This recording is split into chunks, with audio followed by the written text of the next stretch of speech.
Mrs. Gillibrand, aye.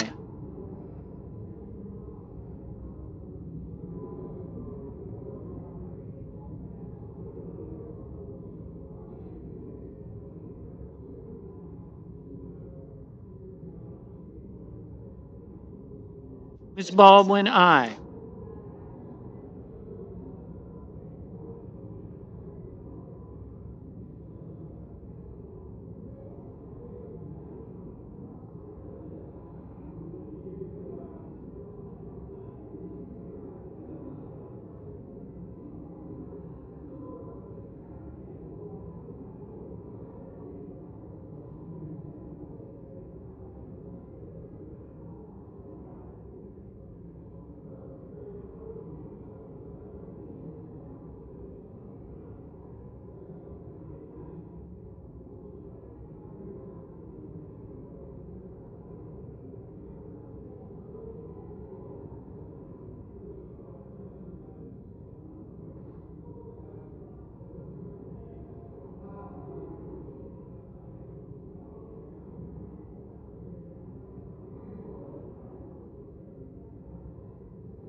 Mr. Husted, no. Mr. Schmidt, no.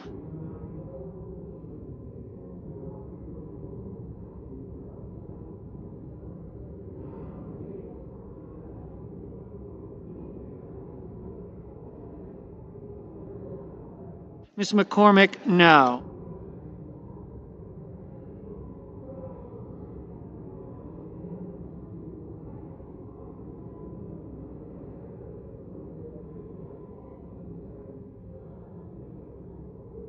Mr. Warnock, aye.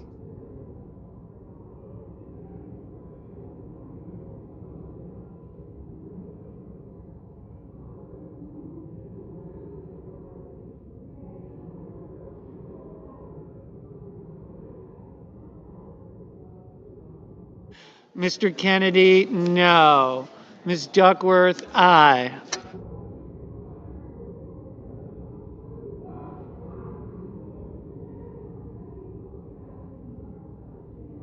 Mr. Hawley, no. Mr. Rono, aye.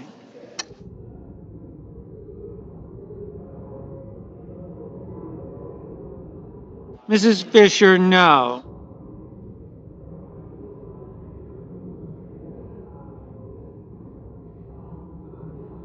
Mr. Schatz, aye. Mr. Peters, aye.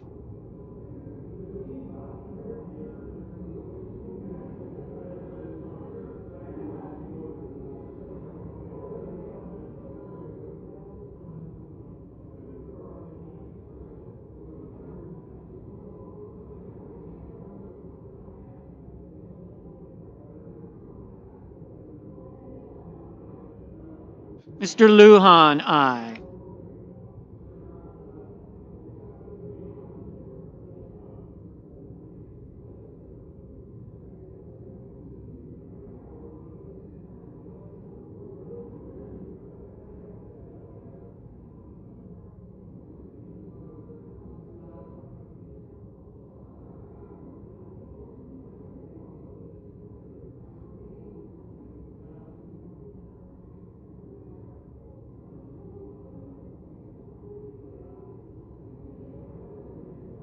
Mr. Whitehouse, aye. Mr. Risch, no.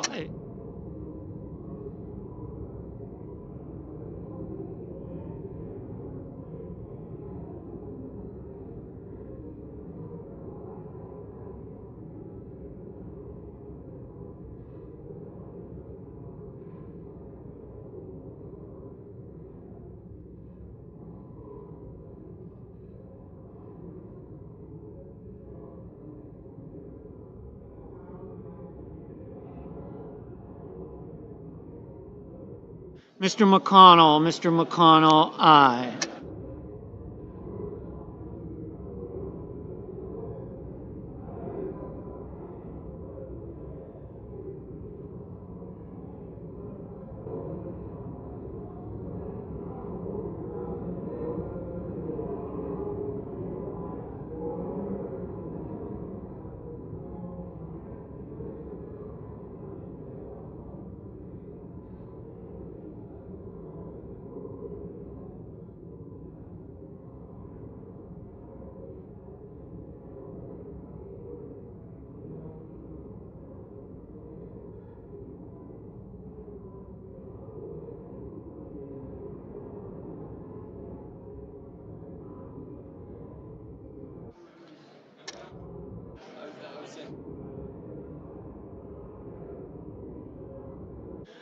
Mr. Welch, Mr. Welch, No. aye.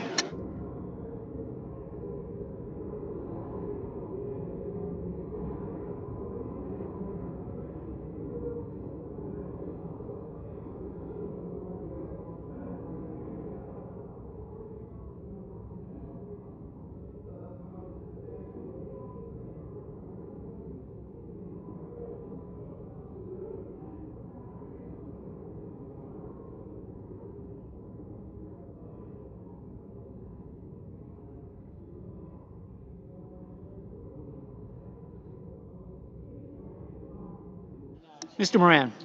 Mr. Moran, no. Mr. Budd, Mr. Budd, no. All from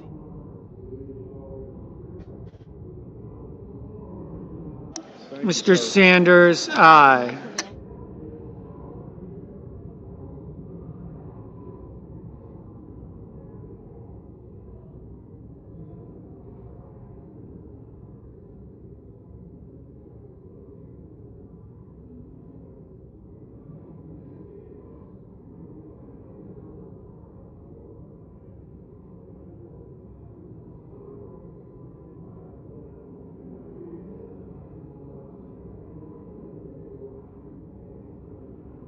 Mr. Markey, aye.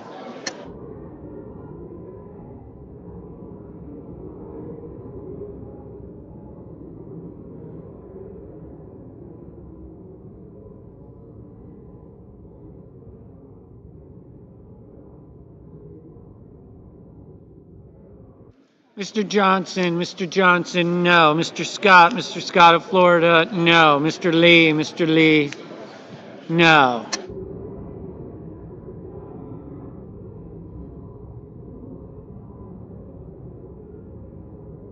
Mr. Murphy, aye. Yeah.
Mr. Fetterman, aye.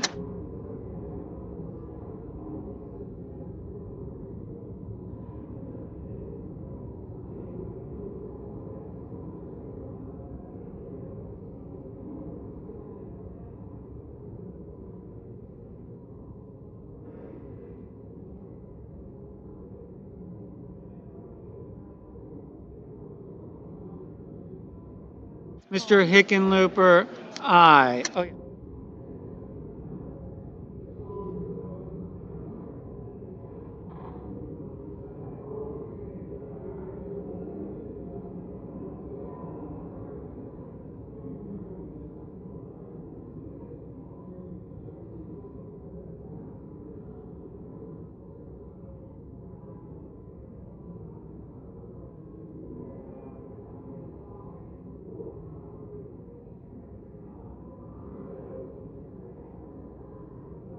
Mr. Heinrich, aye.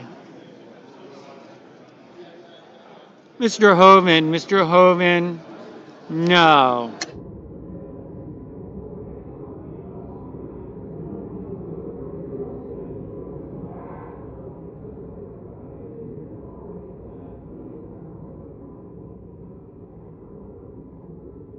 Ms. Slotkin, aye. Mr. Cruz, no.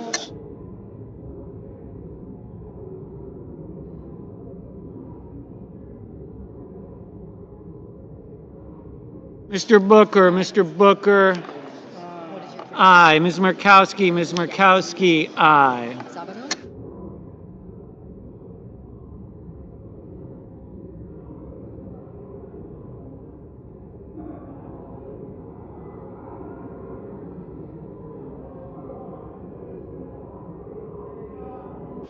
Mr. Banks, no.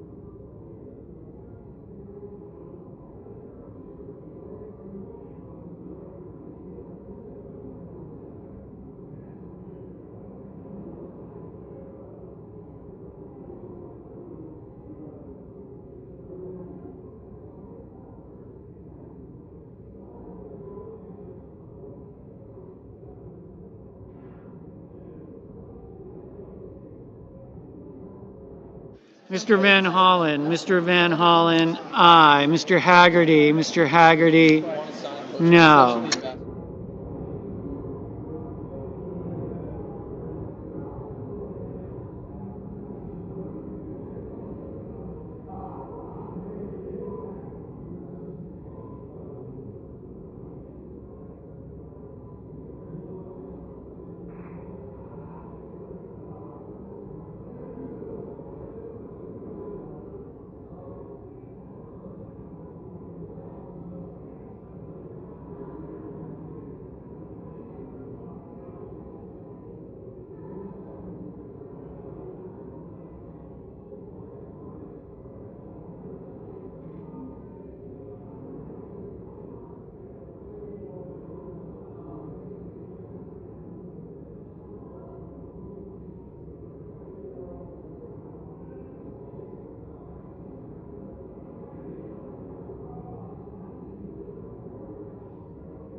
Mr. Warner, aye.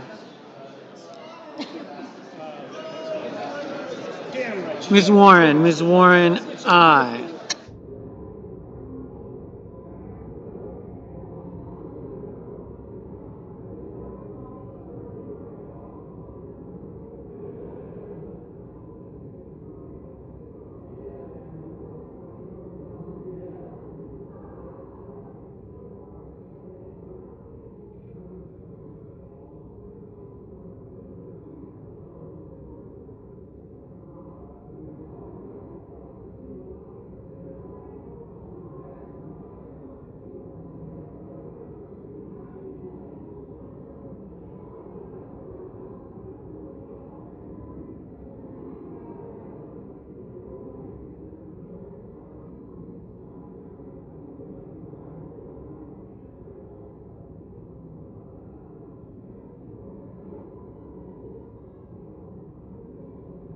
Mr. Bennett, aye.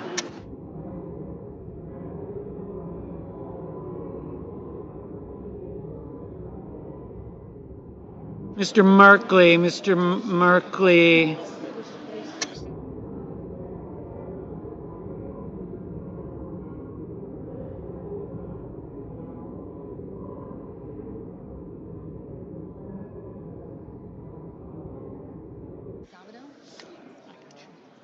Mr. Merkley, aye. Miss Also Brooks, aye.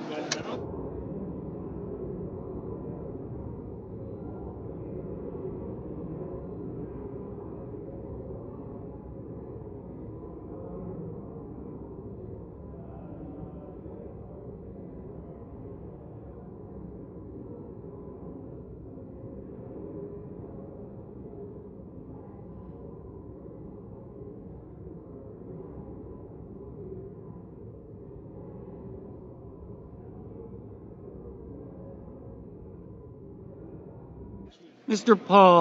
Paul, aye.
Ms. Hassan, aye.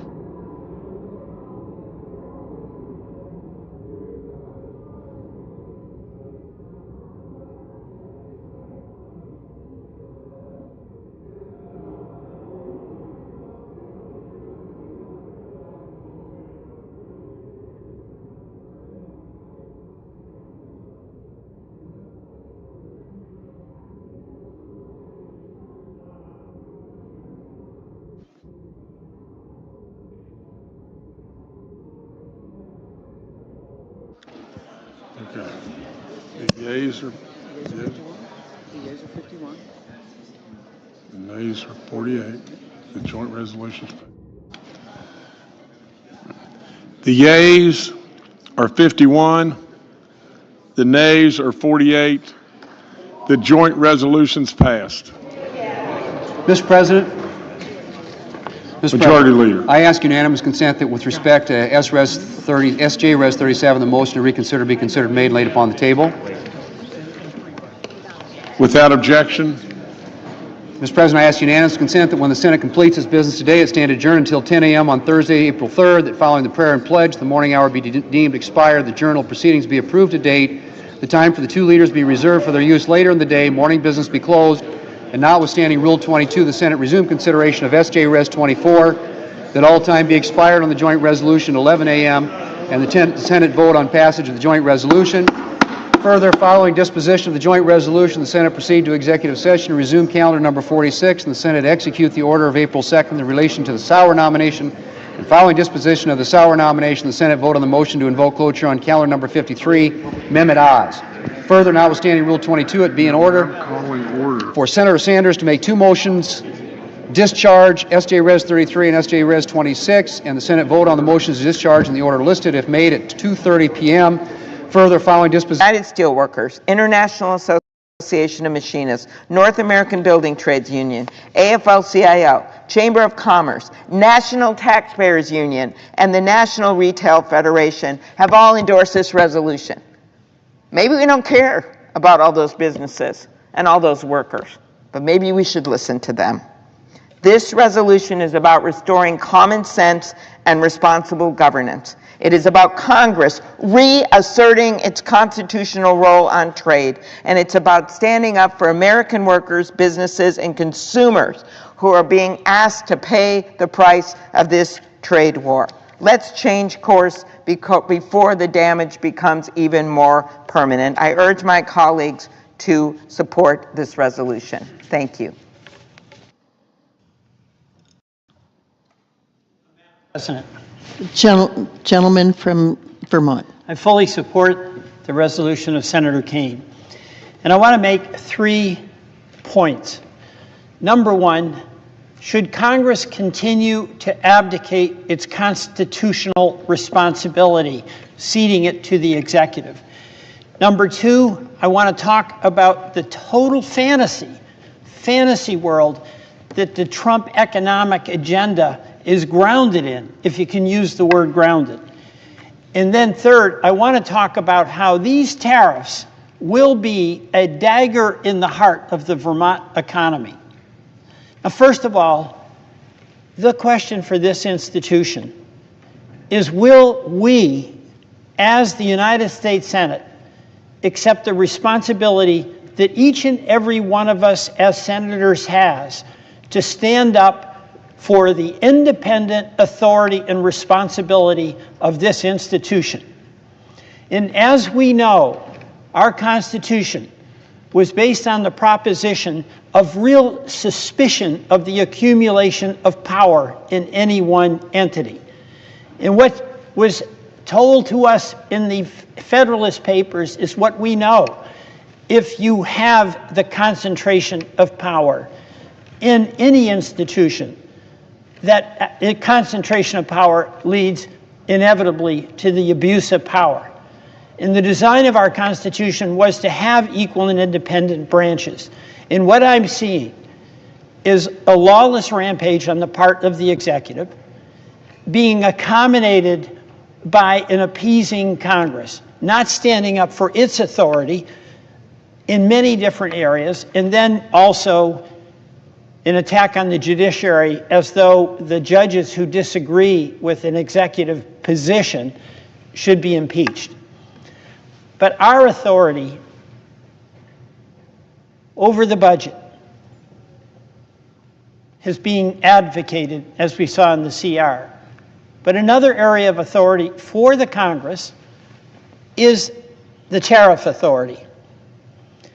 And a couple of decades ago, this Congress gave and delegated some authority to the president in a national emergency to impose tariffs. That national emergency was given, that authority was given with the expectation, and rightly so in a mutually respectful civil society, that a president would use it for the intended purpose and with restraint, whether it was Republican or Democrat.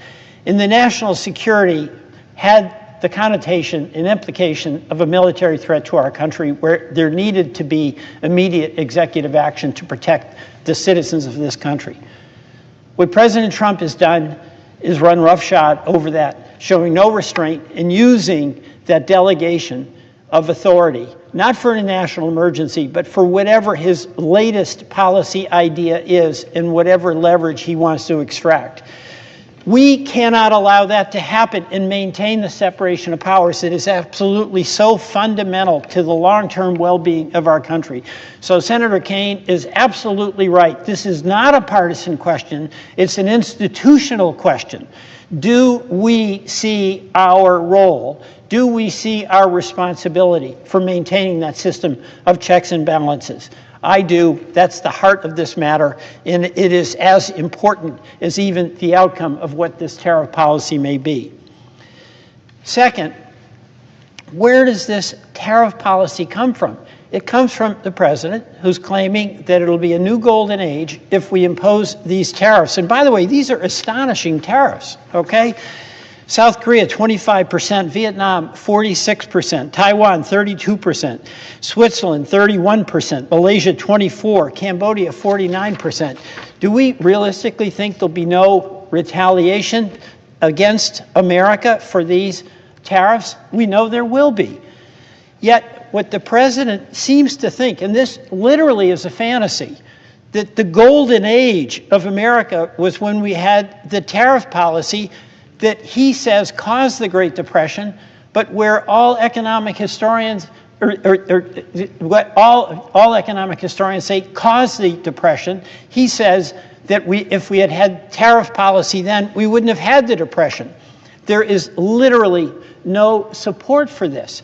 So the president has come up with this fiction, and what he's good at is sales. He says it over and over again. He cloaks it in an appealing objective. We want to have jobs back in America, and that is certainly something all of us share. But this fantasy that he has, and it is a fantasy, that high tariffs are going to, quote, make us rich and be paid for by other countries instead of our consumers. Just ask anybody who goes to Target or Walmart how that's going to work out for them. Ask anybody who's going to be wanting to build a house or buy a house where the prices are going to go up probably $25,000 in Vermont for a house. The third thing I want to talk about is very concretely in Vermont. This is devastating for us in Vermont. You know, our farmers get most of their fertilizer from Canada, 25% increase. And our farmers are on the margin. They are operating on such a thin margin that a 25% increase raises the existential question of whether they stay in business. Our maple sugar producers, they get their equipment largely from Canada. 25% increase in the expense of buying an evaporator. Vermont consumers and businesses, we in Vermont along the northern border, I see my colleague from New Hampshire, same for you. We get so much of our home heating fuel, so much of our gasoline to power our cars, and so much of our electricity from Canada that at the end of that month, when you're juggling your checkbook and trying to make it balance, you're going to have a higher electricity bill. You're going to have a higher home heating bill. And every time you fill up, you're going to pay between 25 cents and 40 cents more a gallon, because on northern Vermont, that's where our gasoline comes from. How is that going to serve anybody's interest? How is that going to help the people who are working hard every day to try to make ends meet? It is going to be devastating for them. And in addition to that, all of the uncertainty, you know, we have a responsibility to make, through policy, the lives of our folks in business, the lives of our farmers, the lives of our moms and dads easier, not harder. In this uncertainty that is the hallmark of the Trump approach, and these higher costs that are absolutely legislated as a result of his policy or by executive order, that's going to make life harder for all of the people that I represent in Vermont. You know, I want to, instead of just using my words, I want to use the words of a lot of Vermonters. When we got word, Mr. President, of these tariffs going into effect, we had a couple of roundtables up in northern Vermont, St. Albans and in Newport. And obviously, I wanted to hear from Vermonters. And here's how they say it. And by the way, this is not a partisan deal at all. This is somebody who's trying to run a business. It's somebody who's trying to pay their bills and their family. It's a construction company. But a vegetable farmer, Stoney Thompson, it feels like death by 1,000 cuts. Vermont Food Bank, Jason Maring, we get some of our vegetables from the Quebec side of the border.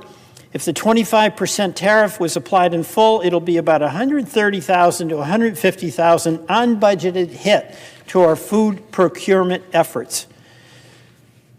Catherine Durand of Agrimark, the ripple effects that this could have on energy markets and, of course, manufacturing is very heavy. Matt Cook from PC Construction, I'm just concerned in general that it's going to further stagnate the ability for some of these much-needed construction projects to move forward. Dennis Borbo, Borbo Custom Homes, they build about 3 or 4 homes a year. Good business in northern Vermont. We would be strongly affected by the tariffs in terms of equipment costs for U.S. producers. I'm very concerned with the possible effects of this. Another, I can foresee the making homes unaffordable, which they already are.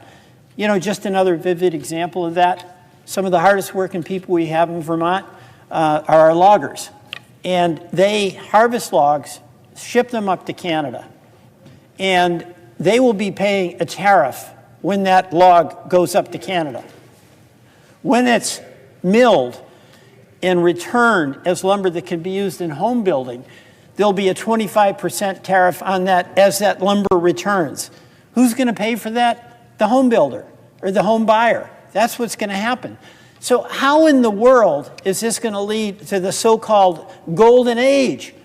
The golden age is as much a fantasy as is the fantasy that tariffs were the visionary economic policy that will bring us to the promised land.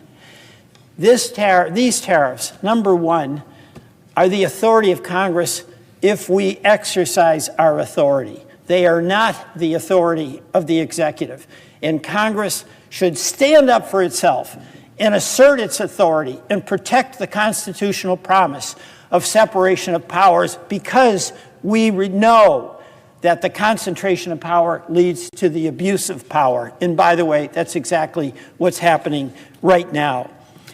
And secondly, let's not be deluded by a fantasy economic theory that is at the core of this. It just makes no sense. It has no credibility. It has no intellectual foundation. Who knows how President Trump came to believe in this so much that he asserts it. But third, if we look at what's the impact on the people we represent, the people who build homes, the people who farm our fields, the people who tap maple syrup, the people who run health clinics, the people who run food banks, and we ask them, hey, how is this going to affect you? Will it help? Will it hurt? And when every single one of those people we represent who are doing the hard work day in and day out say, Peter, this is a disaster and we're going to vote for it? No way. Thank you, Senator Kaine. Mr. President, I yield.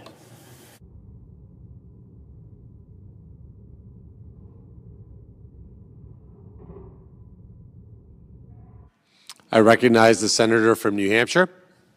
Thank you, Mr. President. I came to the floor to join my colleagues because I am so concerned about the damaging impact of President Trump's tariff taxes, and I call them taxes because that's what they really are. But those tariffs, particularly on Canada, although we heard today that he's announced a number of others. On Monday, I've been hearing from a lot of small businesses in New Hampshire, but on Monday I visited a bakery in Derry, New Hampshire, that may have to go out of business due to what President Trump is proposing on tariffs on Canada. Now, the owner of Shatila's Bakery moved to the United States 36 years ago. He's a cardiologist, and with his brother, a PhD scientist, they were from Lebanon. he became a citizen, he raised his family, sent his daughter to college, and he and his brother got interested in sugar-free desserts and candies because their mother was diabetic. So he spent the last 36 years building his business, and now he might have to sell his factory because of the trade war that President Trump has started with Canada. Shatila's Bakery makes sugar-free desserts. They get some of their ingredients from Canada. All of those ingredients are now more expensive, and while I was there, he showed me a fuel bill he had just gotten that said that because of the tariffs, his fuel bill was going up. But more important than that, 85% of his business comes from exporting to Canadian customers. Most of his sales contracts in Canada were canceled after these tariffs went into effect last month. So he says he's going to lose between $400,000 and $500,000 this year in the business. Now, President Trump says he's worried about trade imbalances and that he wants to support exporters. Well, here's an American small business and an exporter. And because of what this president is doing with his reckless trade war, this small business owner might go out of business. So Mr. Shatila said to me, and I quote, "When I came, this was the American dream, which is why we built it. But now you see it in front of your eyes. It's just melted like ice." And I asked him what he would like to ask President Trump if he had the opportunity. And he said, his question was to the president, "What do you want me to do? If you really care about your country, why don't you support small businesses, which are the backbone of every community?" I think that said it about as well as anybody I've heard. And we know, sadly, that his business is not the only one. Many of our small businesses in New Hampshire are reliant on travel and tourism. I've heard from businesses across our state about Canadian tourists canceling plans already, about bookings that they rely on that are not going to come through. Last week, we saw that airline tickets for travelers coming from Canada this summer are down more than 70% from this time last year. That represents lost business for my constituents and for businesses and communities across this country. All of this will put their businesses at risk, and it will do so when they are also facing higher costs for inputs because of these tariff taxes. 2 weeks ago, I visited a bus company, runs bus lines between the seacoast of New Hampshire and Boston and New York. They're facing $500,000 in added costs because of these tariffs. And now on top of that, he stands to lose business because fewer people are visiting the United States. He also goes between the seacoast and Logan Airport. All of that because the president has damaged the relationship we have with one of our closest allies. It doesn't make sense to me. What is the logic of antagonizing those allies and partners that we rely on? And lest anyone forget, the president is claiming that the flow of fentanyl from Canada justifies all this. Well, fentanyl and other drugs are serious issues, and I've spent much of my time in the Senate doing what I can to help stop those drugs from entering the United States and to getting help for those who need it. Just last month, the Senate passed the Halt Fentanyl Act, which is legislation that I co-sponsored along with a lot of my colleagues, which would permanently schedule fentanyl-related substances. Imposing tariffs against Canada is not the way to fight fentanyl and other drugs. This kind of legislation, like the Halt Fentanyl Act, is something that is going to have much more of an impact. CBP statistics show that all the fentanyl seized along the northern border from the beginning of 2022 until now is 71 pounds. Now, that's a lot of fentanyl, and that could kill a lot of people. So I don't endorse that by any means. But you compare that with the 67,966 pounds that have been seized along the U.S.-Mexico border for the same period of time. Wouldn't it make more sense to focus on where most of this fentanyl is coming from? Instead of imposing tariffs, we should be working cooperatively with our allies and partners. And Canada has taken a number of steps to crack down and to stop drugs from coming into the United States. The tariffs that are in place before today are likely to raise costs by nearly $2,000 for the average household. That's money many families in New Hampshire and across this country can't afford to pay when they're trying to cover the cost of groceries, of housing, of childcare, of energy, all of those things that President Trump, when he was running for president, said he was going to address. I've heard from many New Hampshire families about how these tariffs will raise prices for keeping their homes warm, for putting gas in their cars. And now the Trump administration has reportedly fired the entire staff of the LIHEAP program that helps families and seniors heat their homes when they can't afford to pay. The message to the American people from this administration is increasingly clear. They do not care about you and what your needs are. So, voting for Senator Kaine's resolution presents an opportunity for Congress to help Americans who are worried about higher costs. I intend to vote for this resolution to end the tariffs on Canada, to lower costs for Americans, and to help our small businesses. And I hope all my colleagues will do the same. Now, I just want to add that in the last hour, President Trump announced a new tax of 10% on everything Americans import, with far higher taxes on many countries. Everything from the EU will now face a 20% tax, Japan and South Korea 25%. I mean, again, the rationale for why we are going after our allies and partners makes no sense. And this is a tremendous tax increase on American business and families, likely the largest peacetime tax increase in U.S. history. This new Trump tariff tax will add at least another $3,000 to the costs of an average household. And again, this president promised he was going to lower costs for families. This does nothing to do that. He is taxing all of the goods that people buy every day. And what he doesn't tell you is that the reason he's doing this is so that he can give more money to provide tax cuts for the top 1% of the income earners in the country, so the billionaires. I don't think this tax increase is going to help the small business owner I visited on Monday, or the families in my state and across this country who are trying to afford groceries. And I intend to vote to end those tariffs on Canada today when I have the opportunity. I hope my colleagues will join me. Thank you, Mr. President. Mr. President.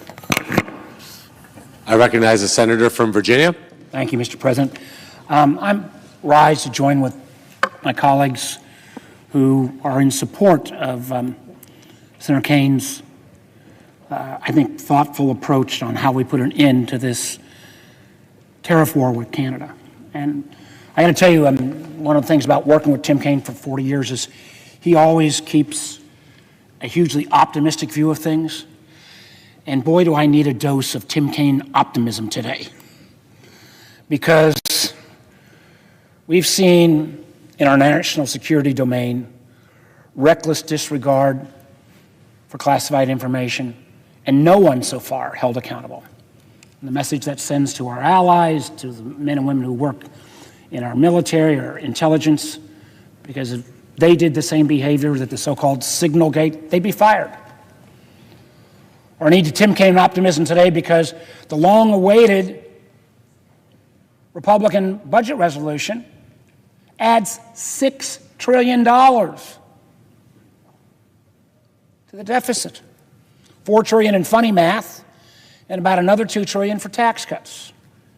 So that then brings us to not my words, but Peter Navarro's words, who I happened to be with on a Sunday, says these group of tariffs will add $6 trillion in revenues. Who do you think is going to pay for that? Candidly, it's going to be the people who buy the presiding officer's cars in his great dealerships in Ohio. It's going to be folks in Virginia.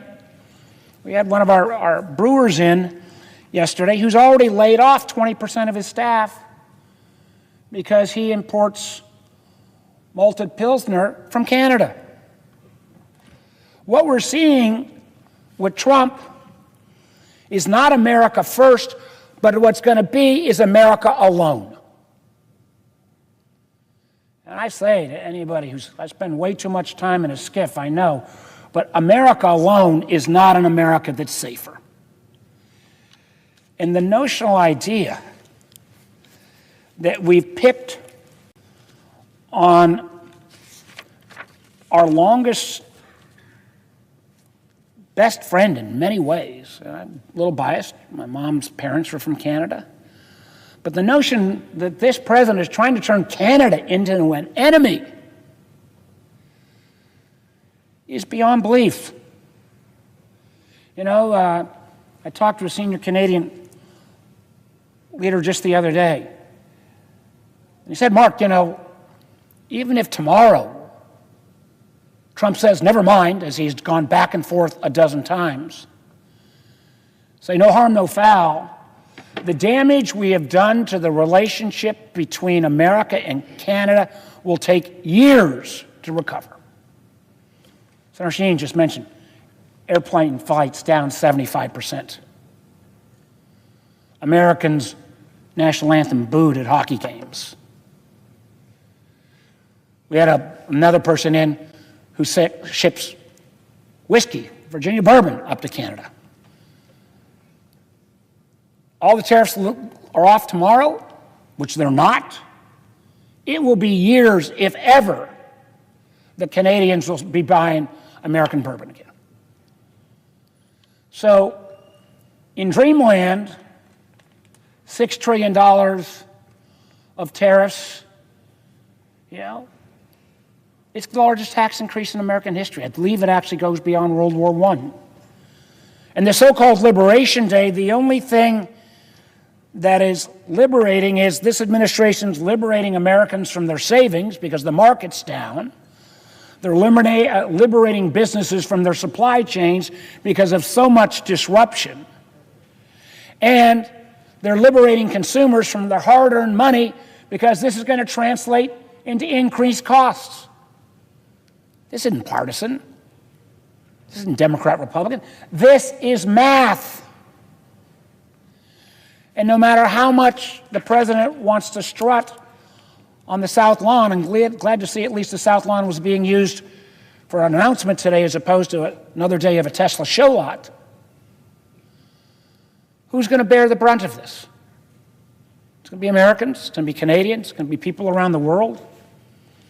I'm sure my friend has already mentioned this, particularly from Virginia's standpoint.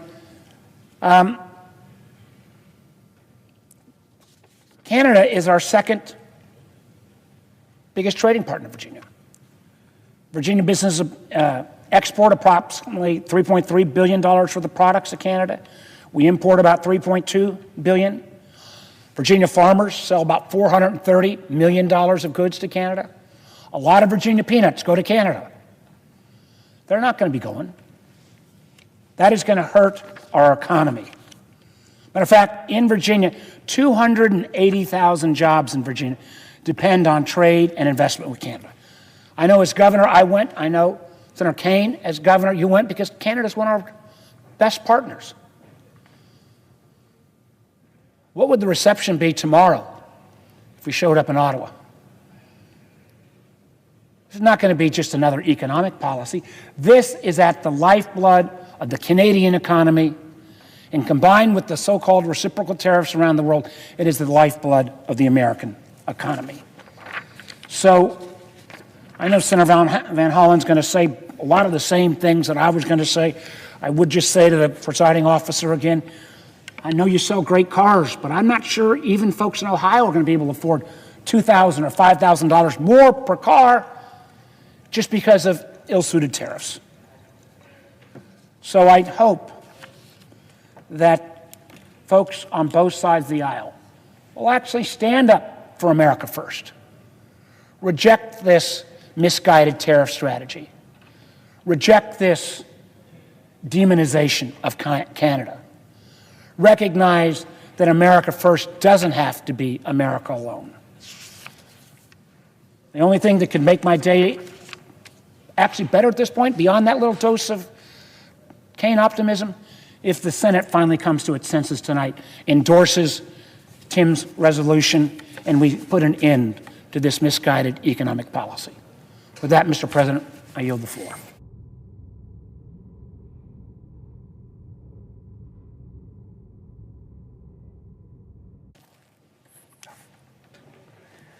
Mr. President. I recognize the senator from Maryland.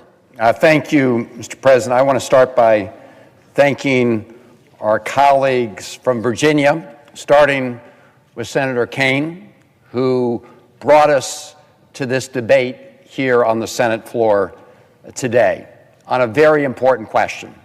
And to my other colleague from across the Potomac River from Maryland, Senator Warner. And we sometimes disagree on various issues. On this, we have solidarity across the Potomac River. And that unity comes from a very simple result, which is we are here to sound the alarm about the trade war that Donald Trump just unleashed today. He calls it Liberation Day. If he had made this announcement yesterday on April Fool's Day, people would have thought it was an April Fool's joke. But this is no joke, and it's not Liberation Day. It is a national sales tax day, because that will be the result of the president's action. A sales tax on the American people, a national sales tax.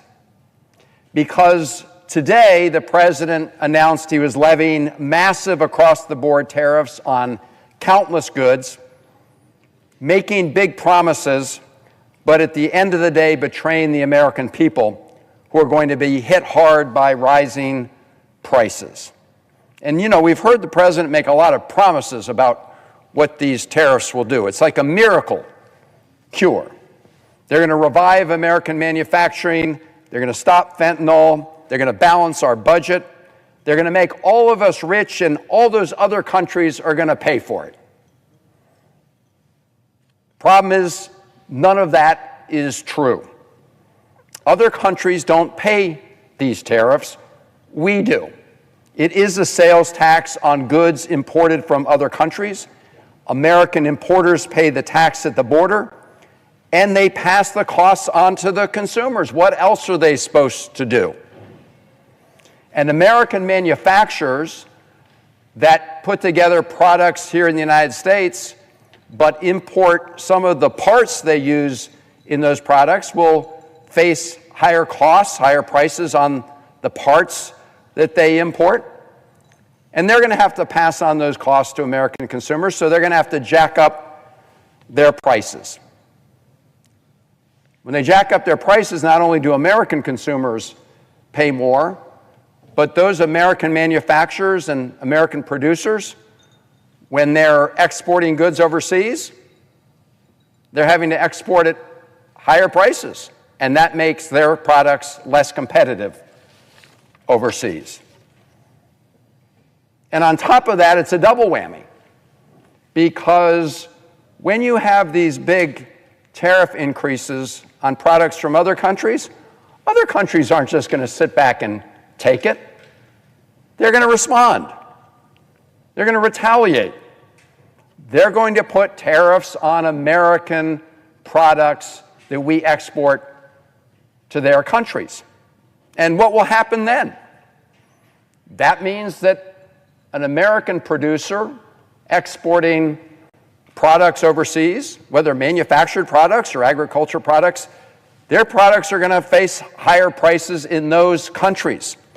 And they will be less competitive, and people in those countries will buy less of those American products. So that means here at home they'll have to lay off workers.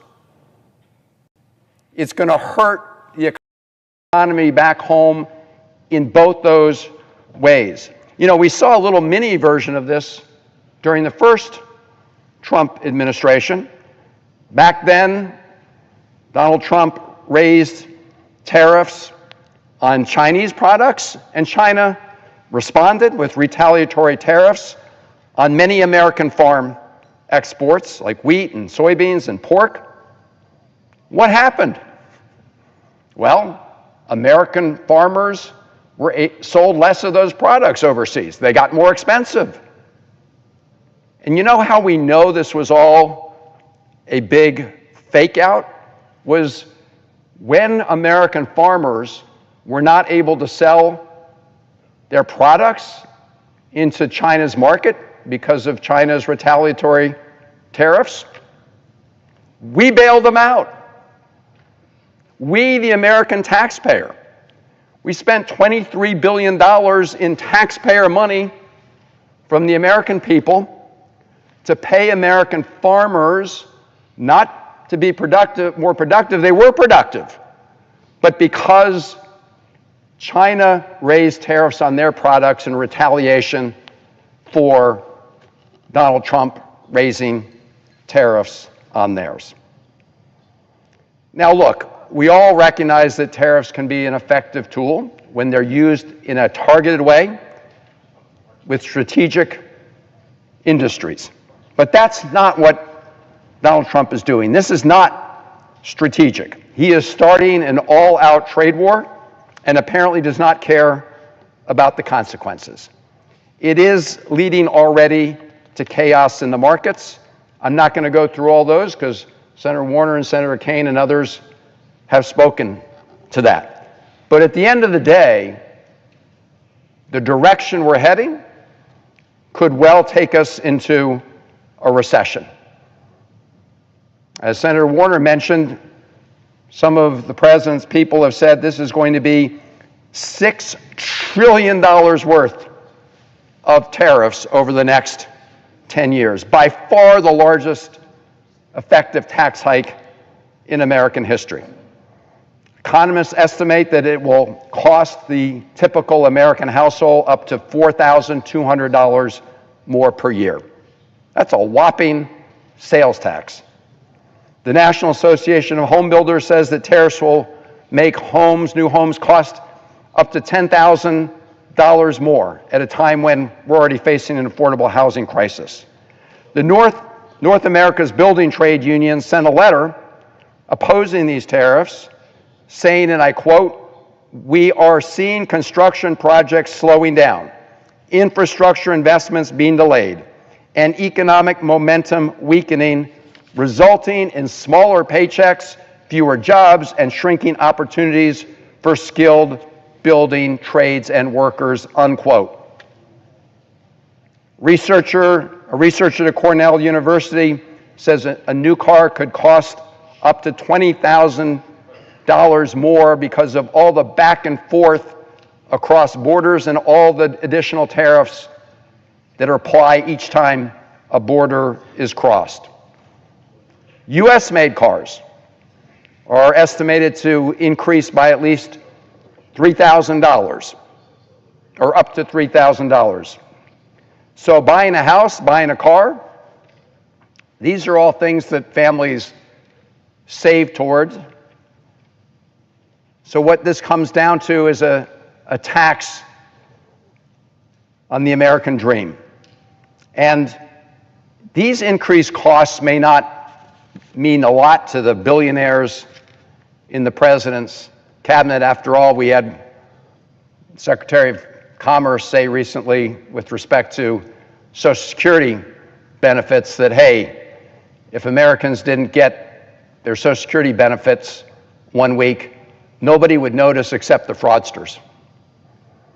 That's the kind of attitude we have from this administration when it comes to increasing prices that we will all experience as a result of these tariffs. They think people won't notice, but they will. Finally, Mr. President, I do want to talk to the other part of this issue. And I'm not going to belabor the point because others have spoken to it eloquently, especially the chief sponsor of this effort, Senator Kaine, which is that President Trump is he's abusing the International Economic Emergency Powers Act to apply these tariffs to Canada. That's a law aimed at protecting our national security. It's a law that we have used against adversaries like Iran, Sudan, North Korea, Russia. But here, President Trump is using it to target our longtime friend, our longtime ally, Canada. He's declared a phony emergency on our northern border to target our friends there. Now, he claims that these punitive tariffs will somehow address the fentanyl crisis. And of course, we should be addressing the fentanyl crisis in the United States of America, and this Congress has done a lot and needs to do a lot more. But in the fight against fentanyl, Canadian people are, number one, they're our allies, and number two, they're not the ones that are causing the problem. 0.2% of fentanyl trafficked in the United States comes across the U.S.-Canadian border, and Canada is right now putting together a $1.3 billion plan to strengthen that border security and stop it altogether. So this is a fake emergency declared by the president, putting on these massive tariffs, and I'll close with why. And we're going to find out more about this in the next couple days. I heard the chairman of the Finance Committee speaking a little bit earlier about how the proceeds from collecting tariffs might be counted and used to offset tax cuts, which are going to be aimed at the very, very wealthy in this country. Tax relief for the wealthy, paid for in part by a national sales tax on all the other Americans in the country. Paid for, as we've heard, by going after Medicaid. So whether it's a national sales tax or other efforts aimed at the American people that will hurt the American people and hit them in the pocketbooks, that's all done in service to pay for tax cuts for the very wealthy, people like Elon Musk. So I want to say thank you to the senator from Virginia, Senator Kaine, for blowing the whistle on this phony action taken at our friend Canada, all as a pretext to increase tariffs, which amount to a huge sales tax on the American people in service of a tax cut for the very wealthy. I thank my colleagues. Mr. President, I recognize the senator from Connecticut. I'm honored to follow my colleague from Maryland who has described so well the reasons that we should oppose these tariffs, and thank my colleague from Virginia, Senator Kaine, who has demonstrated once again the leadership that makes him such a great member of this body. I want to begin, and I hope the presiding officer will forgive me, with a four-letter word. It's a word that I said to my children they should never use. Dumb. Dumb. D-U-M-B. These tariffs are dumb. They are also cruel, and they are stupid. They are imposed in the name of perhaps building manufacturing in this country, which they won't do, or in the name of raising revenue to cut taxes for the wealthy, which is adding insult to injury, or simply for vengeance. So much of what this administration does is for the purpose of vengeance and vanity. Careless, cruel, reckless. That's what these tariffs are, particularly as directed to Canada. Let's be clear. The tariffs proposed by President Trump are a tax. They are a tax. There's no tariff ever imposed in the history of the United States of America that has ever lowered prices. These tariffs will raise prices. And they threaten not only higher costs for everything from gas to groceries to rental housing, but they also deeply threaten a recession.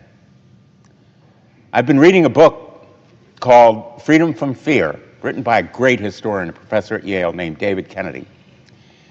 Freedom from Fear is about the events and the misdirection and mistakes that led our nation to the Great Depression. What began as a recession, what started as a Wall Street problem, became a global depression because the world failed to realize that even then our economies were connected and that tariffs could hurt all countries when all countries adopted them, when a trade war ensued, and a trade war now is what we face.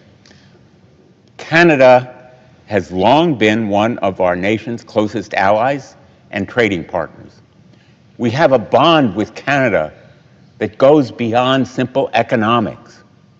Although, frankly, our relationship with Canada supports millions of jobs, protects the competitiveness of American businesses, and ensures our long-term economic prosperity. Our countries have countless trade and investment agreements, cross-border projects, such as communications, highways, bridges, pipelines, that have resulted in integrated networks and transportation systems.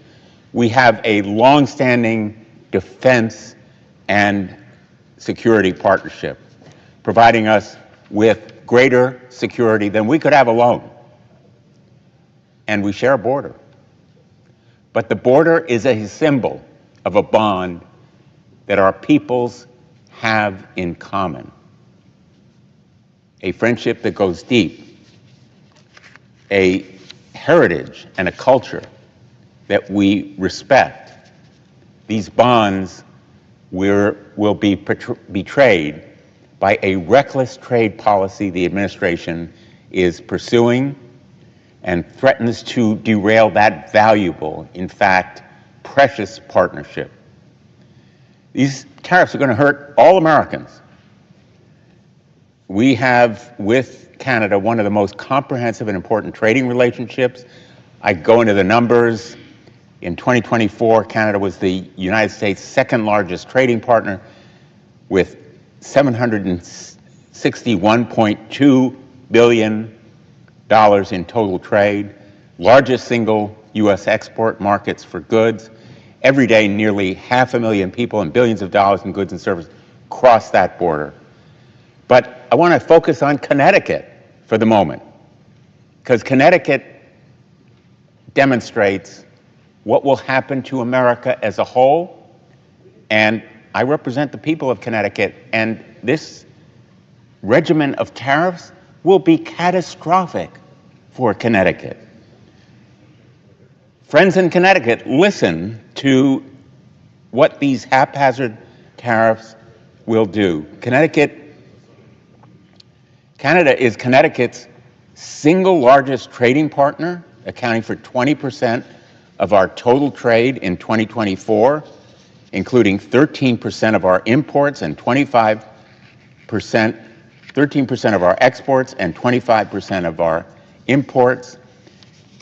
Consumers in Connecticut already face some of the highest electricity prices in the nation, with an average cost of 28.16 cents per kilowatt hour compared to the national average of 16.26 cents per kilowatt hour. Connecticut and New York as a whole get a significant share of our electricity from cheaper Eastern Canadian hydropower. The 10% tariffs proposed on energy resources from Canada will directly impact and drastically increase those electricity costs.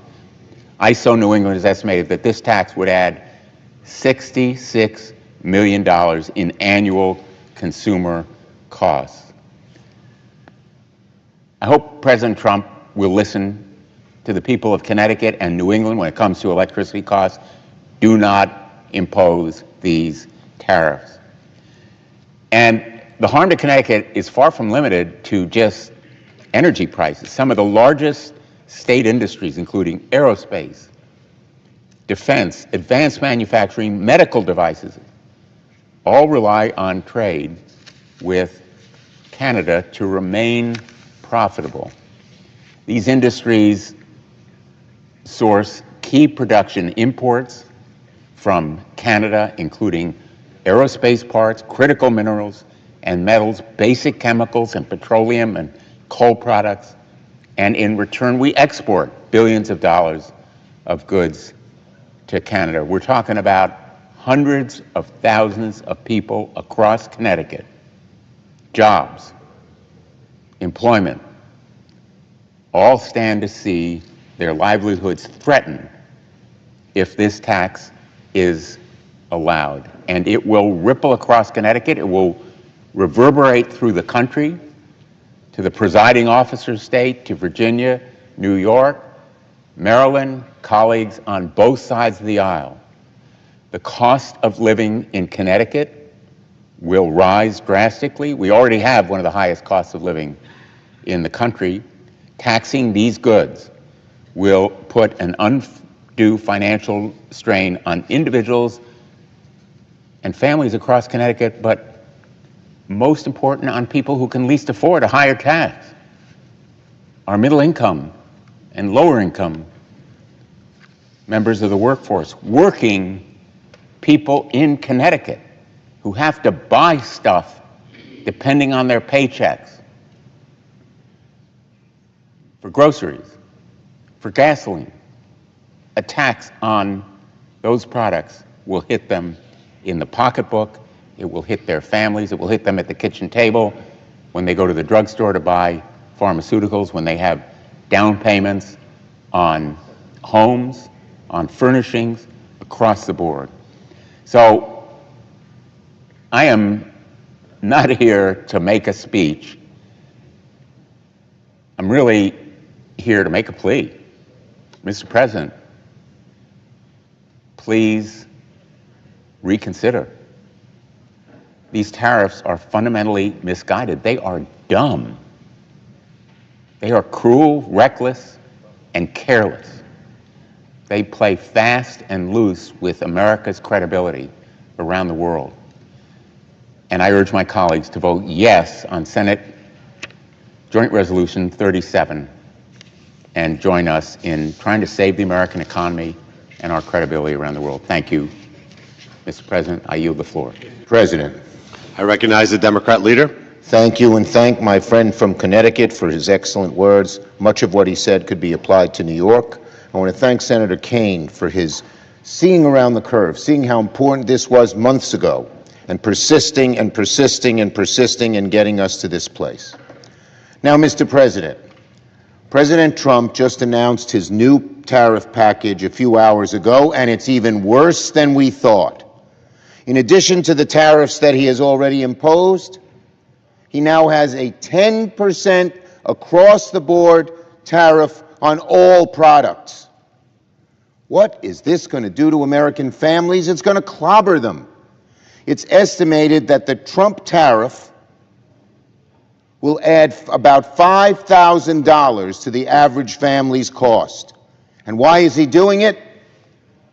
To reduce taxes on the billionaires. They've said that. Navarro and he have said it over and over again that they want to reduce those taxes. It is outrageous.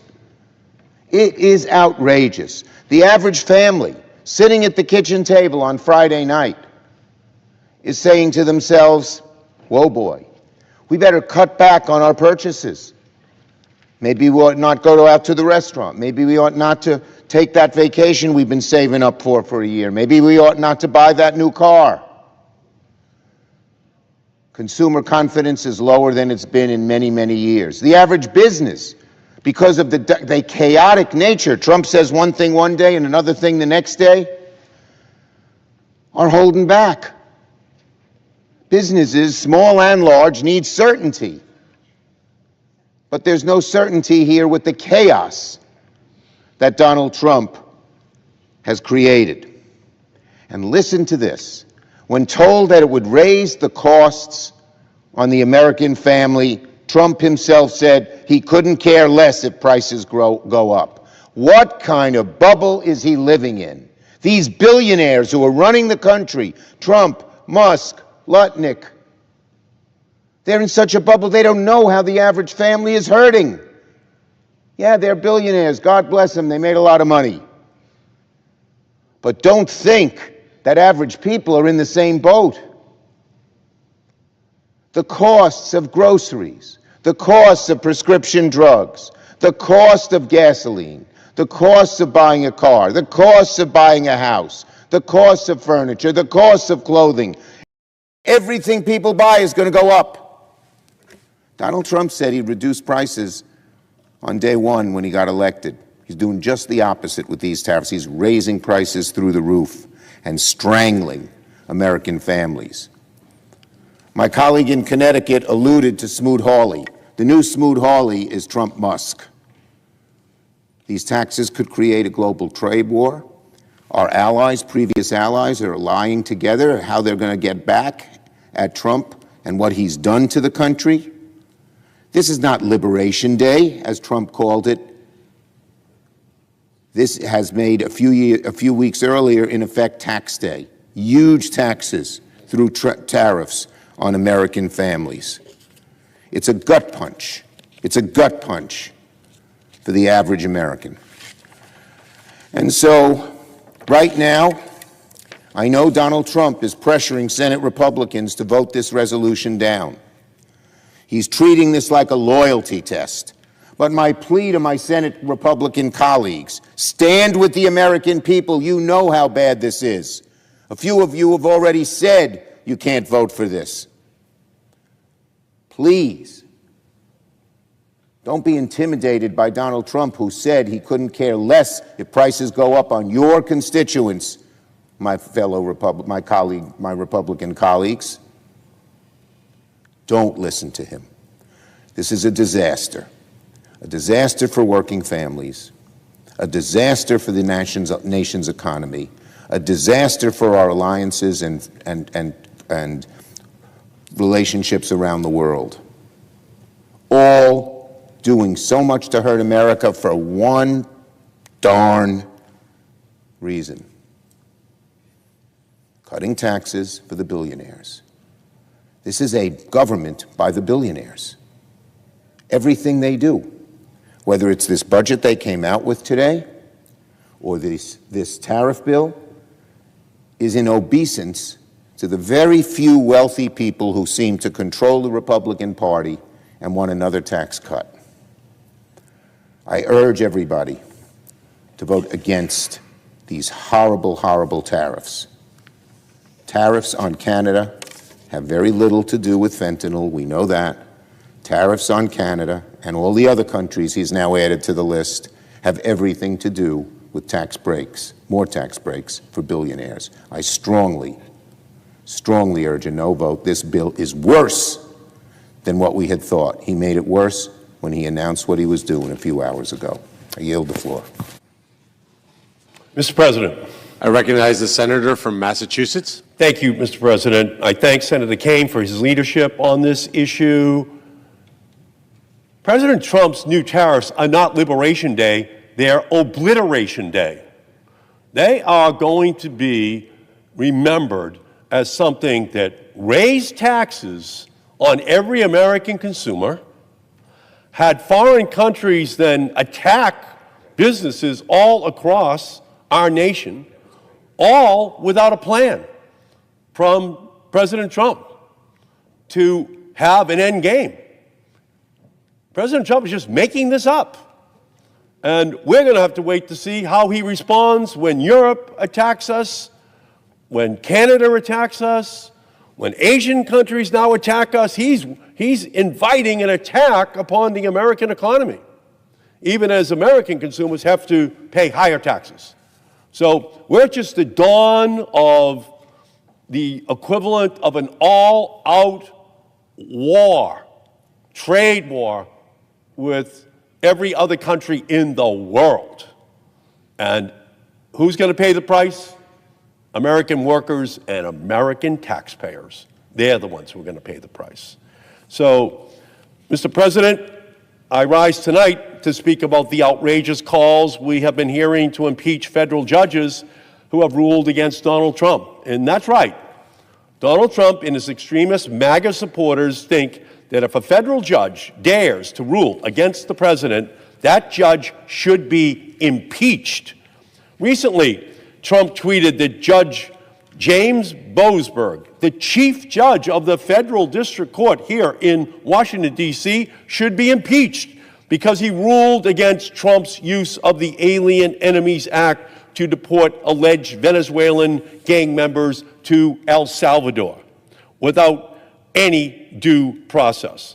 Elon Musk, whose Department of Government Efficiency has been on the losing side of several recent judicial decisions, has referred to federal judges as evil and called for, quote, a wave of judicial impeachments. In the other body, MAGA extremists have taken up the cudgel and filed articles of impeachment against federal judges who have ruled against the president, and then they receive political contributions from Elon Musk for doing so.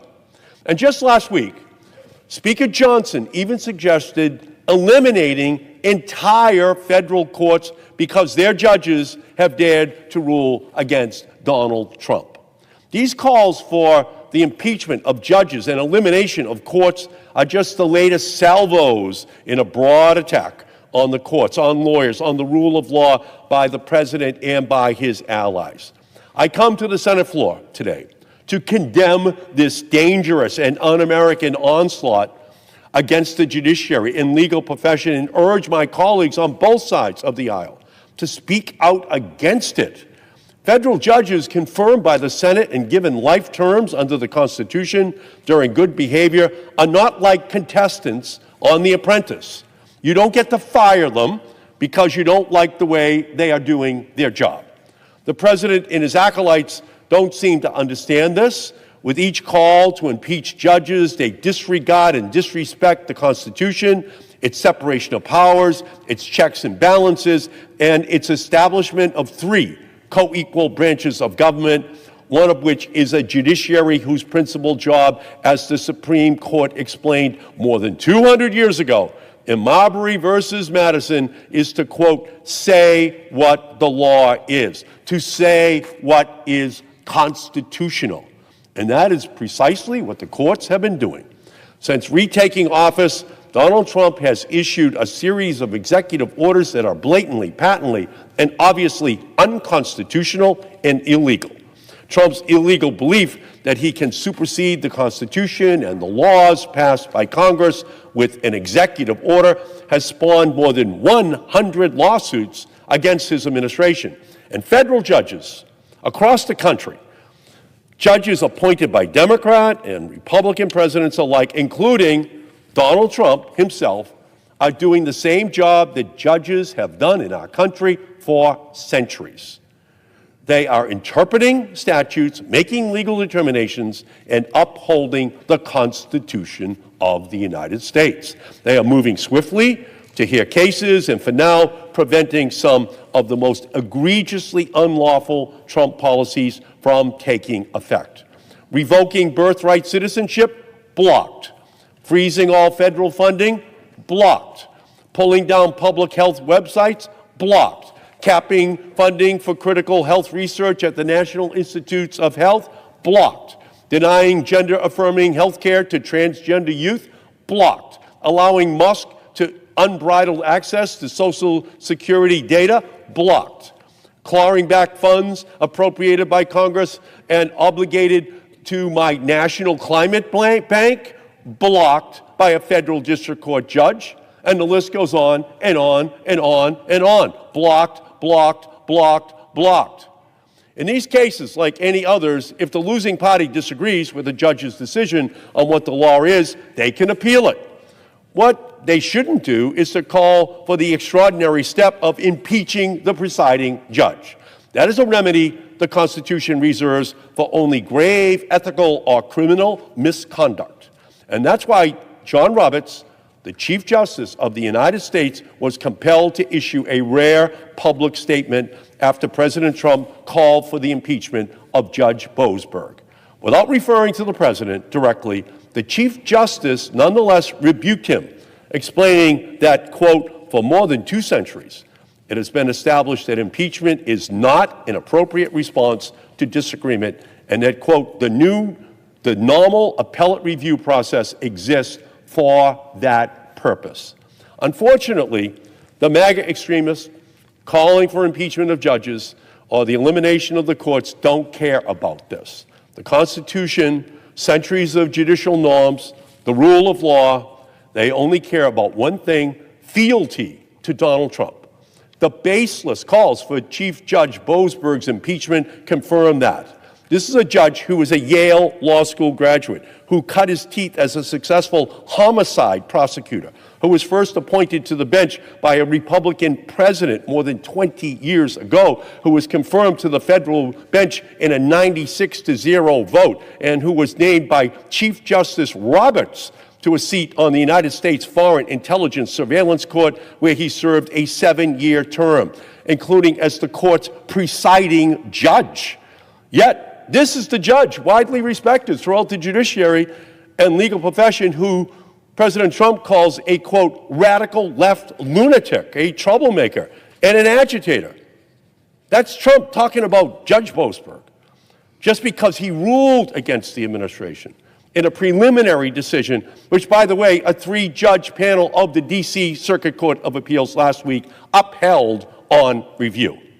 So while Trump's ad hominem attack on Judge Boasberg was typically baseless, it and other attacks like it leveled against other judges are no less dangerous. They have given rise to increased threats against judges, a, quote, significant uptick, as Chief Justice Roberts put in his report on the federal judiciary at the end of last year. Indeed, according to the Chief Justice, U.S. Marshals Service data showed a tripling of hostile threats and communications directed at judges over the preceding decade. Recently, judges have also experienced the swatting of their homes, the delivery of pizzas to their homes, actions intended to send the message, we know where you and your family live, where your children are. So reach the result which we want. Be afraid.